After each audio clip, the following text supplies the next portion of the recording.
4 सीटों के लिए हो रहे उपचुनाव में प्रचार के चंद दिन ही बाकी हैं। इससे पहले बीजेपी ने अपने सारे दिग्गजों को चुनावी मैदान में उतार दिया है। खंडवा लोकसभा और तीनों विधानसभा क्षेत्र जोबट, रैगांव और पृथ्वीपुर में रोजाना दिग्गज नेताओं की सभाएं रखी जा रही है। देखिए रिपोर्ट।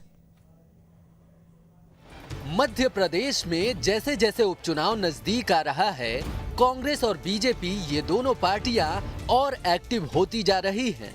30 अक्टूबर को उपचुनाव है।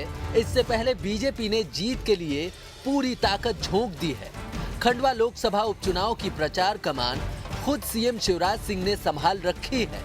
ऐसे में भीकनपुर में सीएम ने चुनावी जनसभा को संबोधित किया। हमने योजना बना दी, 15 नवंबर से लागू करेंगे कि जितने भी आदिवासी ब्लॉक है झिरनिया सहित, उन सभी आदिवासी ब्लॉक में राशन की दुकान पे नहीं जाना पड़ेगा, 1 महीना और जाना पड़ेगा क्योंकि व्यवस्था बनाने में हमको समय लगेगा।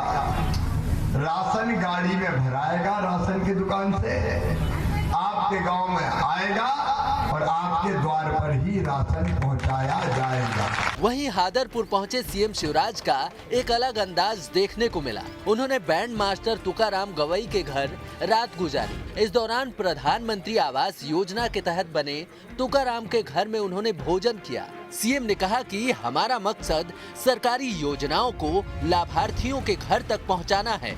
एक परिवार का मतलब पिता, पति, पत्नी और उसके बच्चे।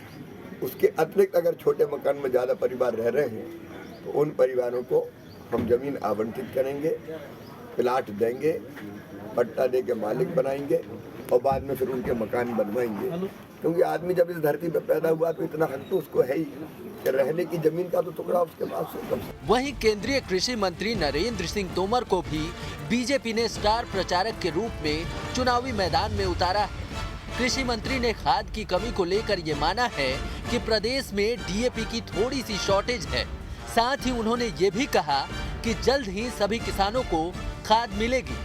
सामान्य तौर पर डीएपी फर्टिलाइजर का थोड़ा शॉर्टेज है क्योंकि हम डीएपी को इंपोर्ट करते हैं और उसके भाव भी बढ़े हैं। पिछले सीजन में जब भाव बढ़े थे तो एक बैग पर 1200 रुपये सब्सिडी देना मोदी जी ने निर्णय किया था, जिससे किसानों पर भार ना पड़े।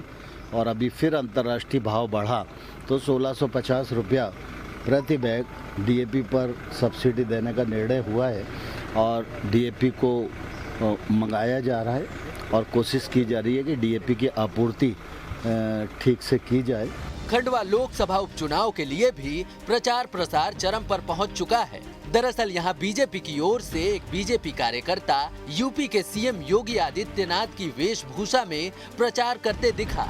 ऐसे में कांग्रेस ने बीजेपी कार्यकर्ता के योगी वेशभूषा को लेकर बीजेपी पर निशाना साधा है कि जब मध्य प्रदेश में माननीय शिवराज सिंह जी चौहान बतौर मुख्यमंत्री काबिज हैं और भारतीय जनता पार्टी पूरे इलेक्शन में उन्हीं की लोकप्रियता को बना रही है, स्टार प्रचारक वे ही हैं।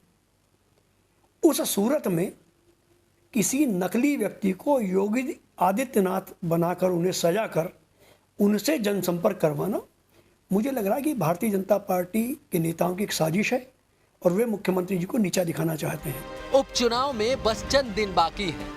इससे पहले बीजेपी दिग्गज नेताओं को चुनावी क्षेत्रों में भेजकर आखिरी जोर आजमाइश कर रही है, जिससे मतदाताओं के बीच माहौल बना रहे। इसके साथ ही सभी दिग्गज नेताओं को प्रचार में लगाकर पार्टी में एकता का संदेश भी दिया जा रहा है। Team news state.